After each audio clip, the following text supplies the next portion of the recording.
Hello, this is Bad Vibes. Today's scary stories all take place while at work or while working. I have a scary work experience. I wake up at 6:30 every morning to go to work. The end. If you enjoy the video, please hit that like button and sit back, relax, and enjoy. Longtime lurker and reader, and finally decided to share my own creepy encounter. From late 2018, I worked at the grocery store in the deli department, and I would also work in the bakery area. Towards the end of the year, I had just gotten out of a 2-year relationship. It hit me pretty hard, so I was in a funk because of it. We had just hired a new employee in the deli. We'll call him John. I was scheduled on his first day, so I was one of the employees who had to train him. John seemed nice enough, and he caught on very quickly, which was great. Fast forward to our next shift, I was pretty close with another coworker. We'll call her Jane. Jane knew what had been going on with my breakup and would come check on me often. John overheard this interaction. He came up to me on break and apologized for what was going on and was generally being sweet about the whole thing. I appreciated it, so I thanked him. I didn't think at this point that he was trying to be weird, but if I knew what I know now, I wouldn't have entertained it in the slightest. After our next shift together, it was raining pretty heavily. A rainy day in mid-November where I live is typically pretty cold. At the time, John didn't have a car, but he was within walking distance, about 10 minutes away from work. Side note, my fatal flaw back then was that I was way too nice to people. I offered to give him a ride home since it was pouring rain and freezing. The ride home was fine. He thanked me and told me that he would see me tomorrow. This is where shit starts to hit the fan. John began flirting with me, making sexual jokes, and would do that thing where he would grab my hips and rub his junk against me to get past, often in front of customers. He also got my number from my boss, and his claiming for needing it was, "She's the only one that can cover my shift on this certain day." He would text me constantly and proclaim his love for me and tell me that he would treat me better than my ex did. We would usually have 3 people working the deli, and on shifts with John, when our third would go on break, he would take that as an opportunity to harass me more.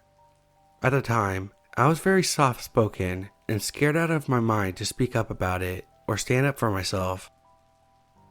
I ended up putting in my 2 weeks, but not before sending a text along the lines of, "Fuck you, you're gross, lose my number and never talk to me again."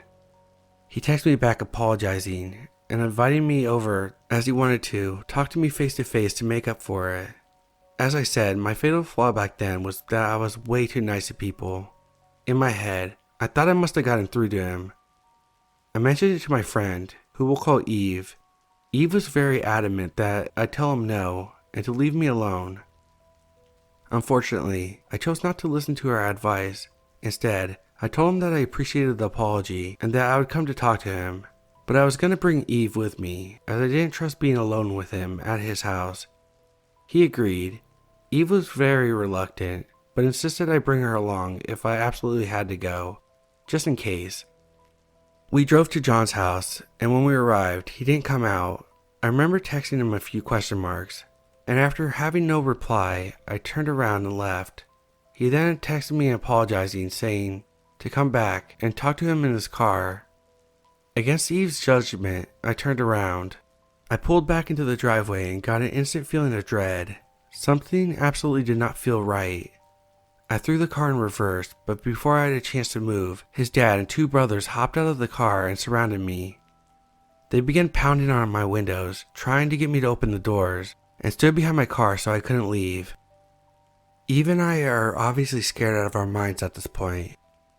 I got a surge of adrenaline and didn't care who was behind me. I floated out of the driveway and sped off. Nobody was hit.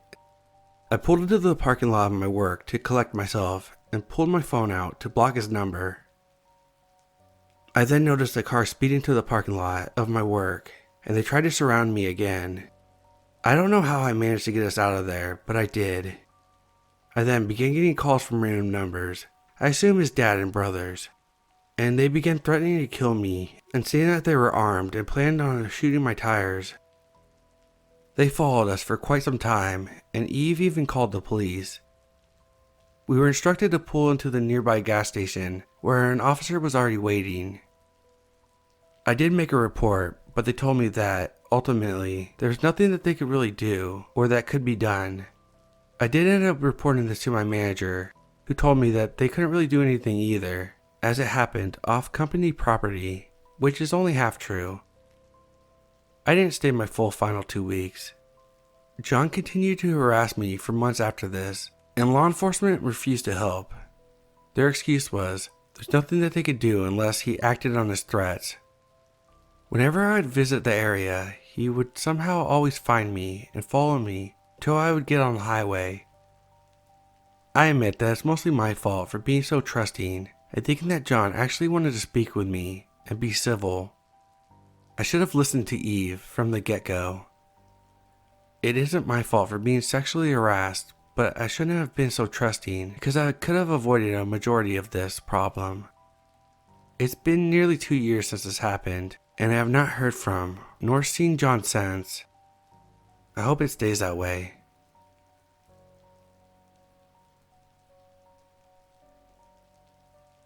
This is a story of a coworker I had a long time ago, so I can look back at it now and laugh, but at the time, it was really distressing for me.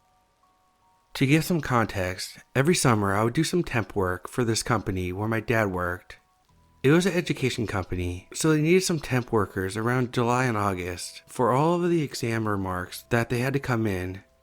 It was data entry work, but it suited me fine, and it meant I could have a little extra cash while I was at university. I did this every summer from when I was 19 right through to when I was 23, and then I got another job at the same company a bit after I graduated, but we'll get into that later. For now, all you need to know is that I was a reasonably familiar face there, and everyone knew I was my dad's daughter. The main downside of working there was I'd clock out for work at 5 p.m. Then I'd have to wait for my dad to finish work. Since he was the head of the entire department, he'd end up staying a bit later. Every day I would bring a book and sit at the little foyer area between his department and the department where I worked, since it had the most comfortable chairs. I'd just cut my hair short for the first time in my life, and I had dyed it red as well. As I was sitting on the couches reading, all of a sudden a guy approaches me. Let's call him Leon. He tells me that he works in my dad's apartment and thought that he would come in and introduce himself. This was a pretty common occurrence for me, and I was aware of this guy. He was young and decent looking, so a few women in the department had a crush on him. I was dating someone at the time though, and never really actually seen him in person, but I could see what they saw in him. We got to chatting and he mentioned that I changed my hair, so I told him about cutting it short, and he cut me off mid-sentence. This is where it started getting weird. He said, no, first it was brown, and you didn't have fringe. Then you went through the phase of curling it. Then you did the fringe and dyed it red. After that you dyed it purple. Now you have it cut short and dyed back to red. This guy I had just met was describing 2 years worth of hairstyle changes that I had. I felt creeped out, but he seemed like a nice enough guy, and I guess he had worked at the company throughout the entire time. So it was reasonable to assume that he had noticed me before. This should have been my first red flag. He asked me if I had Facebook, and I told him that I did, so he said he would add me. That seemed pretty normal, but then, after he sent me the friend request, he asked me to get my phone out so he could watch me accept the friend request. I'm British, and therefore it's impossible for me to be impolite, so I got out my phone and showed him that I had accepted it. I thought that might calm him down. Bear in mind, he wasn't a bad looking guy, so I still felt flattered at this point that he was keen to me. The sense of flattery dissolved real fast. After the Facebook thing, he kept asking me if I had MSN, and I told him that I didn't. I swear, throughout this conversation he asked me if I had MSN about 4 times. Then the final time he asked, he was like, please can you get an MSN so we can chat after work? It was like he had something really urgent he wanted to tell me, but I had only just met him in person. I kinda laughed it off and told him that I hadn't used MSN since I was a teenager, without necessarily rejecting him. Then he says something like, well, if you don't have MSN, then do you have Skype? This seemed like the perfect opportunity to bring up my boyfriend, who was a foreign student and was back home in his country during the summer. He was the only person I spoke to on Skype. I said to Leon how I didn't have my own Skype account, but I used my dad's account to talk to my boyfriend. I really thought this might ward him off. I was wrong. Without missing a beat, he said, "Can you please just get your own Skype account so we can chat after work?" He said it like somehow I was inconveniencing him, like this was something we agreed to do months ago or something. I had no idea how to react, so I just sort of smiled and laughed. Then, thank the heavens, someone from my dad's department walked past at that moment and was like, "Leon, aren't you meant to be at your desk?" He scurried off pretty quickly after that, but not before reminding me to get my own Skype account and send him the details. I told my dad about the whole exchange the car ride home, but all he said was that Leon was very friendly and a lot of the women in the department liked him, so maybe I just misunderstood the situation. I thought he was probably right, so I tried to not let it bother me. Later that evening, however, I was on the computer doing university work when a message popped up on my Facebook. It was Leon. All the message said was, "We like the same movies." I don't know what it was, but something about that message freaked me out so much. I decided not to respond and log off Facebook, hoping that he wouldn't notice that I'd been online. The next day, after work, I sat in my usual spot when Leon comes over to me. His face was like thunder. At first, I thought he was just having a bad day and was walking through the hallway, but my heart dropped when I realized he was walking directly towards me. "Why didn't you respond to my Facebook message?" I was stunned. How was I supposed to respond to that? Who says stuff like that in real life? Lucky for me, I didn't have an opportunity to respond because he started off on a tirade. I'm not even kidding. He started listing all the movies that we had in common that he had seen on my Facebook profile. Batman, The Dark Knight, Watchmen, Scott Pilgrim vs. the World, Fight Club. I just sat there watching him reel off all these film titles. Once he finished, all he said was, "It's okay, I forgive you," and then walked back off to his department. Over the next couple weeks, he came and found me in my spot every day and talked to me from the moment I sat down to the moment my dad came to get me. I don't remember many of the other exchanges, but I do remember distinctly one day pretending to pick my nose when I saw him coming to see if it would put him off. It didn't. It got to the point where I'd get so stressed out after work that I'd go hide in the toilets for as long as I could.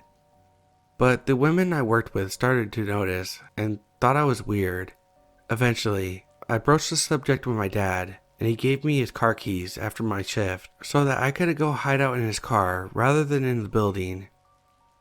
So I camped out in his car, and I'm still feeling quite tense, but after 20 minutes, I start to feel at ease. Surely, he wouldn't come looking for me out here. Wrong. I look over at the main entrance and my heart drops.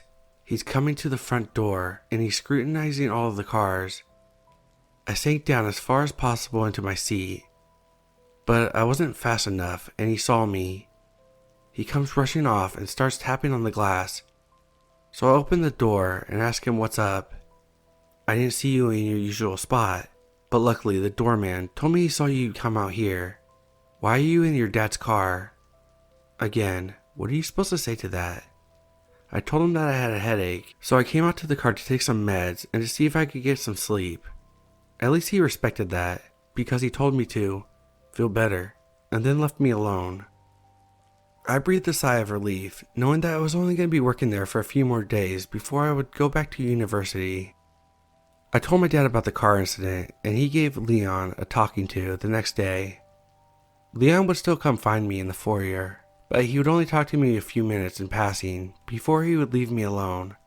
It was a big relief. On my last day of working there, I was fully expecting him to do something crazy, but he didn't even come to chat with me that day. I left the office and thought I would never see him again. I found out that he was fired not long after I left the company that year because he kept coming into work late and spent most of his time chatting with his coworkers, and me apparently. Fast forward to January 2014, and I'm preparing to move to China for a position teaching English. I had graduated from university and was working at the same company, but this time in a semi-permanent capacity. It was my last day of work, so I received a few gifts and some fuss from my coworkers. It was about 10 a.m. when who should I see walk through the door but Leon. He had been hired as a temp to do the job that I had done for so many years. As soon as he walked through the door, he saw me and this flash of recognition crossed his face. I wanted to slide under my desk and die. He comes walking over to me and was all smiles, asking about how I was and what I was still doing with the company. At this point, one of my coworkers had mentioned about how I was off to China soon. Leon seized on that and started talking about his friend who was also interested in teaching English as a foreign language. So I got to talking about how I got my qualifications, who I went through, and what company I was working for out in China. We chatted for about 20 minutes and he wrote some details for his friend, then went off to work. At the end of the day, I was picking up all my stuff, ready to leave, and a few co-workers were coming over to say their goodbyes. Don't get me wrong, the Leon incident aside, I had a wonderful time working at this company, and I made a lot of great friends. Out of the corner of my eye, I see Leon approaching, but I think, what's the harm? He'll say his goodbye and wish me good luck on my new adventure. Then, I'm literally walking out the door of the department, and I hear him call out, "See you in China." For the first 2 weeks of my teaching training over there, I was like a hawk, keeping a constant lookout for this guy. He never did follow me out to China, but it still remains one of the creepiest encounters of my life.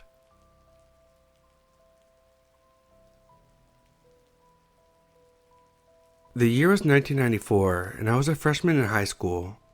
My family had just relocated to Michigan, and we moved onto a private golf course in a small town outside of Detroit. For some reason, I really wanted to get a job, and the restaurant in the neighborhood clubhouse was hiring a dishwasher. Since it was a stone's throw away from my house, my parents okayed me to be able to work there in the late evenings after school. A little bit about the teenage me. I was a super sensitive kid, and my feelings were easily hurt if I was talked down to. I was also a rule follower and extremely submissive to authority figures, which apparently made me an easy kid to raise, according to my parents. Anyway, given that this was my first job, while having no confidence and paper-thin skin, I was destined to not last very long under the high pressure of the restaurant industry. I was doomed to fail, but I still went for it. Sure enough, the chaotic pace of working in a high-end kitchen quickly overwhelmed me, and I found myself having a hard time keeping up. On top of that, my boss was an absolute tyrant. I basically felt horribly crushed as he screamed at me to keep up during the dinner rush. I was as much of a mess on the inside as the mess I was trying to clean up. But the worst part about it was after the restaurant would close, I'd have to stay for an hour or so alone with him to close up. No one was around, just him and me. During this time, he would continue to yell at me, and at best, roll his eyes if I needed help. Even as sensitive as I was, I kinda knew his rage wasn't a personal thing though. He was just a disturbed individual. One night that I had off, I caught an episode of the TV show America's Most Wanted. I don't know if it's still on, but they would basically do segments of criminals that were on the run from the FBI. Sometimes they would have real photos of the fugitive, but other times there would just be a police sketch. During one of these segments, a sketch came up of a subject that eerily looked similar to my boss. They said that he had murdered several victims on the West Coast and that he was last seen a while back. They also identified him with a different name, which kind of put me at ease for a moment. But the drawing looked a lot like him, and the description of his height, weight, and other attributes fit him to a T. I convinced myself maybe it was just a look-alike, but I had that weird twisting and turning in my gut that maybe it was actually him. I was about to quit my job anyway, so it didn't really matter, I guess. The next day I went into work and he was a no-show. He ended up leaving town and no one ever heard from him again. He vanished like a David Copperfield magic trick, another 90s reference. We didn't have internet at the time, so there wasn't an opportunity to immediately jump on social media to investigate. I don't remember reading anything in the newspaper, but the rumors of his disappearance definitely went around town. Unfortunately, or maybe fortunately, I also don't remember anything else about him. I can't recall his name or even his face, just the creepy experience. Who knows if it was actually him or not, but to think I may have been alone with the angry murderer as a teenager is a tad bit uneasy to say the least.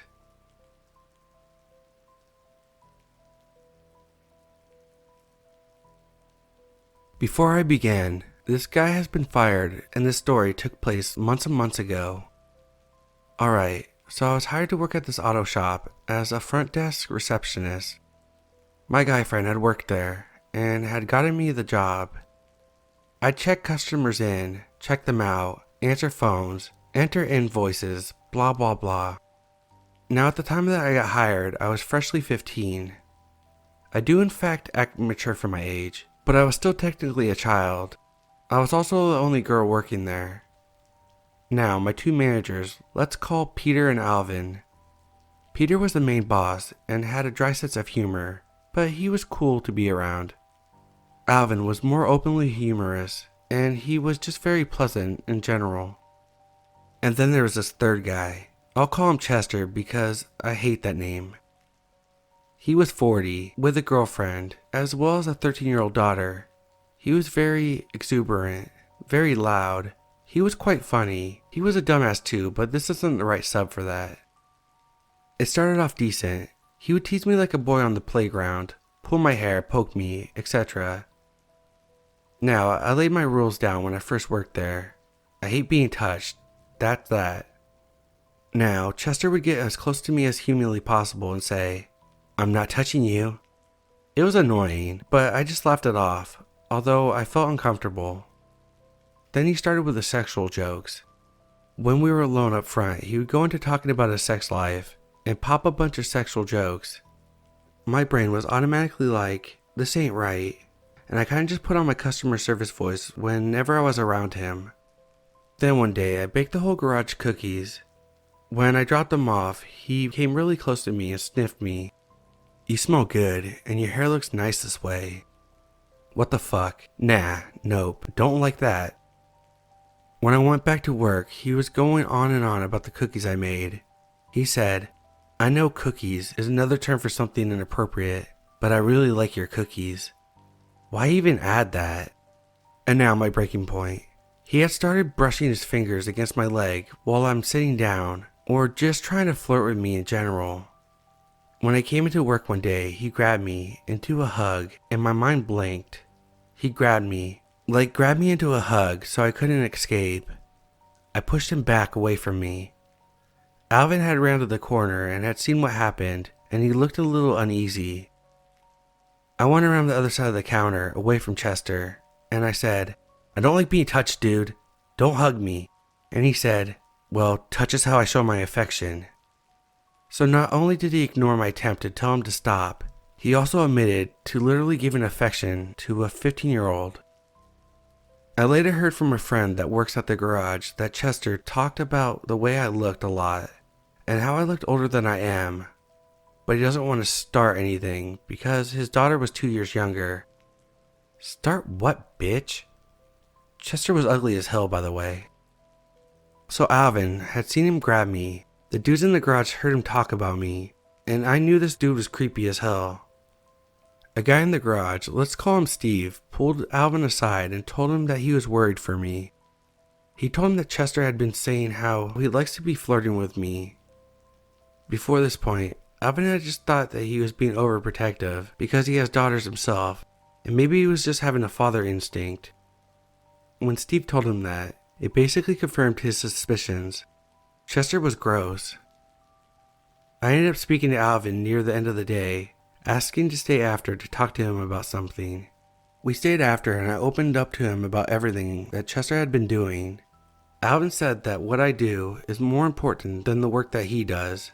It felt nice that my bosses cared for me like a human and not just an employee. Peter, my boss, texted me to tell me that everything would be okay and that he would be handled. I ended up meeting Peter's dad, who is the big boss, to tell him everything. Was very much, we've known Chester for a long time, etc. But Big Boss is a good man. He trusted my word more. I told him everything. He even had a camera recording of Chester grabbing me. Chester was fired. The most traumatic thing to me was how Chester talked about me in the garage like some kind of sex object. It was disgusting, and then going back to the fact that he was 40 and that I was only 2 years older than his daughter. Shit's disgusting. I'm sure that if I wasn't such a confident person, he would have taken advantage of me. He was very much acting like a predator, and I'm very glad that he's no longer a part of the establishment. Guys, teach your daughters to speak the hell up when people make her uncomfortable. Even the little things, like weird jokes, can turn into something bigger. That's how it is for young women nowadays. Anyways, enforce your boundaries and never let a guy get away with being a creep. Edit. As another thing I'm adding here is that he was very friendly. He was the type of guy that made customers blush and would make parents feel comfortable with his smooth talk. Child grooming isn't always straight up sexual advances right away. They try to get you to trust them, to be their friend, and then they force you into things. Be careful, ladies and men, and all in between.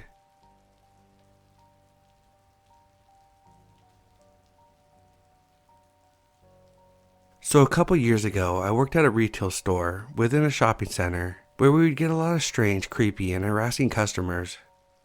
I don't know what it was about this particular store. Maybe it was the fact that only one person worked at a time, so you'd be alone in a teeny store, and they felt like they could be as creepy as they wanted since no one was around. Flashing workers, etc.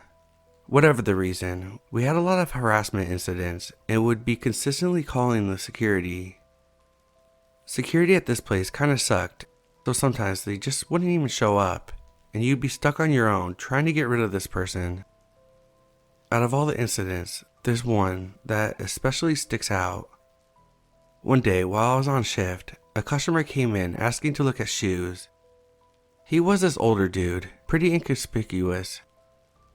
I said sure and started to walk out from behind the counter to take him to the shoe area, when he stopped me and went, "Wait, what's your name?" I told him my name. From there, he keeps asking me more questions about myself. At this point, I just thought he was a chatty customer and didn't think too much of it. However, this went on for about 20 minutes, and by then, he was asking me about my favorite music, and what I like to do on my spare time, and if I had a boyfriend. So at that point, I realized he wasn't just being friendly. I kept trying to bring the conversation back to the shoes he wanted, but he wouldn't budge. Eventually, he asked me for my number, and I told him that I wasn't interested. This is when I first started to get uncomfortable, because he wouldn't take no for an answer. I tried the classics, not interested, we can't give out our numbers to customers, etc. But he told me over and over again that he wouldn't leave until he got it. Now, I regret this next part, but in my defense, at this point, I was starting to feel intimidated and didn't have anywhere to go since I was trapped in this tiny store with this guy, and security was nowhere to be found. So I said, "If I give you my number, will you leave and let me do my job?" And he said he would, so I gave him my real number, since he said he was going to call right away to check to make sure I gave him my actual number. My thought process was that if he texted me, I'd just tell him again that I wasn't interested, and if he persisted, I could just block him. This isn't what ended up happening. He didn't text that night, and I was relieved, assuming maybe he'd just given up, or that he finally had taken a hint. However, the next morning I was preparing the till and setting up things inside the store before opening. I looked through the window, and next to our closed store door, I saw him standing there. This was about 20 minutes before opening time. From that point onwards, he would show up at the store every day at opening and would try to talk to me. Each day, I'd tell him I'm not interested and that he needed to leave, and each day he would say the same thing along the lines of, "Oh, I'm sorry, I didn't realize. I promise I won't show up here again." But he would. He also eventually started texting me every day multiple times, things like, I know you're not interested, but you need to know how special you are to me. Mind you, at this point, we already had that one 20-minute conversation, and following that, just me constantly telling him to leave the store and stop contacting me. On the days that he would show up to the store when I wasn't working, he'd go in and ask my coworkers when I would be working next, and they would make something up about how I was on a holiday or I wasn't coming back for a while. However, he'd still show up the next day just to make sure, and would find me working at the store. Him showing up at the store was a daily occurrence, and the texts got more and more frequent and intense. He'd talk about how he could never leave me, and how no matter what, he'd be in my life forever. I should have just blocked him, but since he knew where I worked, I was scared of how he might react if I did. Security at the store said that they couldn't do anything if he hadn't actually done anything physical to harm anyone, and so I just started avoiding going to work. I'd roster off as much as I could, and I would not take any extra shifts that popped up even if I needed them. It all eventually came to a halt when one of my coworkers got angry at me and said that because of me, she was now scared to come to work. Because what if this guy was violent and crazy and hurt someone? She gave the manager an ultimatum. She was friends with the manager, and basically stated that unless I somehow got rid of him, she would stop working at the store. Being blamed for this situation, in combination with the consistent stress of this guy not leaving me alone, was a lot, and I decided to try one last thing. I, for the first time, responded to one of his texts, and basically told him that I would be filling out a police report and giving him all his texts and security footage from the store. The cameras at our store were fake, there was no footage, but he didn't need to know that. I told him that if he ever contacted me again, I'd press charges against him. Now I'm pretty sure that there's nothing I could press charges for, but again, he didn't need to know that. After that message was seen, I blocked him so he couldn't respond. He never showed up to the store again, but I did see him around now and again, just lurking in the area outside. Even now working at a different store within that same shopping center, I've seen him lurking, but he's never actually tried talking to me. I know I could have handled this situation a whole lot better, and I probably made a lot of silly mistakes along the way. But I'm glad that I was able to mostly get rid of him, even if I'm still looking over my shoulder to an extent.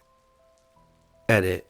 Where I live, for stalking or harassment charges, proof of their intention to cause or threaten injury or harm is required. Law enforcement will often throw up their hands with cases where there's been no direct verbal or written threat, which is why I didn't originally go to the police, and instead just threatened to. Definitely not the greatest idea on my part, but that threat was 1 or 2 years ago, and hindsight is 20/20.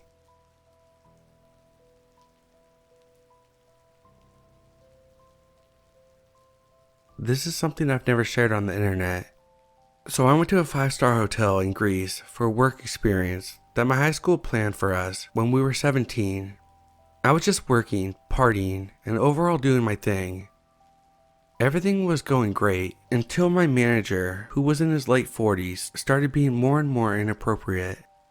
He started following me to the beach, clubs, constantly checking on me, moving closer and closer. By the way, he had a pregnant wife at the time.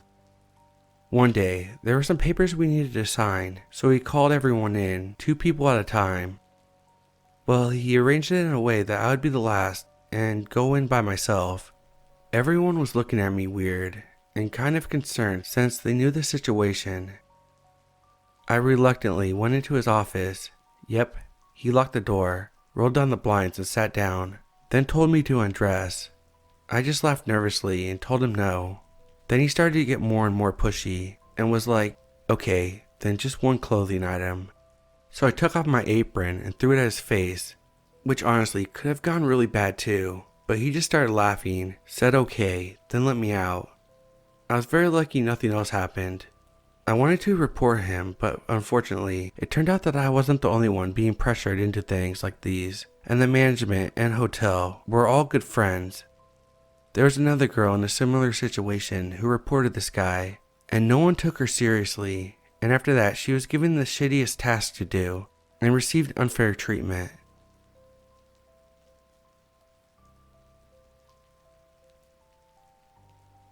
One night a few months ago, I went on a DoorDash with my boyfriend, and my youngest sister tagged along with us. we delivered some food to this really large home that basically looked abandoned and was pitch black. We left it at the door, but we all noted that something felt strange. As we were pulling out of the driveway, this older woman, probably 60s, wearing a robe, looks out the window of the door where we left the food, and then comes outside through a different side door and starts walking down the driveway while motioning for me to come back. So I pull back up, thinking maybe I had the wrong house or something. She walks over to my car and gets really close, like she's touching my car and the driver's side mirror with her body. And mind you, that COVID is really bad in my state, so I definitely didn't feel comfortable with a stranger being that close to me. She had this terrifying look on her face with blank eyes that I can't seem to forget. She says in a slow, creepy voice, "Aren't you gonna come inside with us?" I was trying to be nice and was like, "No ma'am, we left your food on your doorstep for you though." She got really insistent about us coming inside and asked again with a smile. I declined once again, and thankfully she took a step back from the car, and I was able to quickly back up without running over her feet, and we got the hell out of there. She stood there smiling and staring the whole time we backed out of the way too long driveway. I have no clue what that was all about, but I always get really hesitant any time I have to deliver orders to anyone named Melissa now.